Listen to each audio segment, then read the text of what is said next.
एक बार एक राजा शिकार के उद्देश्य से अपने काफिले के साथ किसी जंगल से गुजर रहा था। दूर दूर तक शिकार नजर नहीं आ रहा था।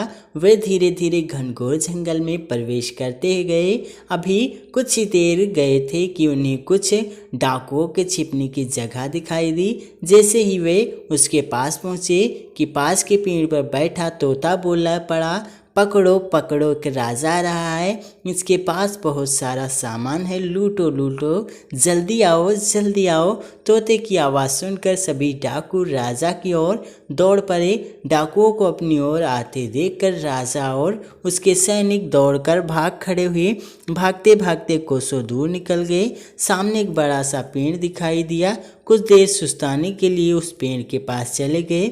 जैसे ही पेड़ के पास पहुँचे कि उस पेड़ पर बैठा तोता बोला, आओ आओ राजन, हमारे साधु महात्मा की कुटी में आपका स्वागत है। अंदर आइए, पानी पीजिए और विश्राम कर लीजिए। तोते की इस बात को सुनकर राजा हैरत में पड़ गया और सोचने लगा कि एक ही जाति के दो प्राणियों का व्यवहार इतना अलग अलग कैसे हो सकता है। राजा को कुछ समझ नहीं आ रहा था। वह तोते की बात मानकर अंदर साधु की कुटियों की ओर चला गया। साधु महात्मा को प्रणाम कर उनके समीप बैठ गया और अपनी सारी कहानी सुनाई और फिर धीरे से पूछा, ऋषिवर, इन दोनों तोतों के व्यवहार में आखिर इतना अंतर क्यों?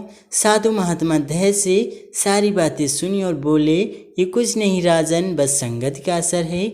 डाकुओं के साथ रहकर तोता भी डाकुओं की तरह व्यवहार करने लगा है और उनकी भाषा बोलने लगा है।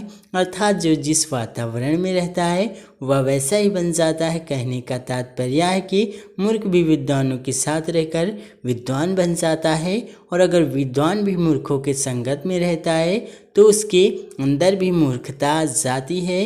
इसलिए हमें संगति सोच समझकर करनी चाहिए।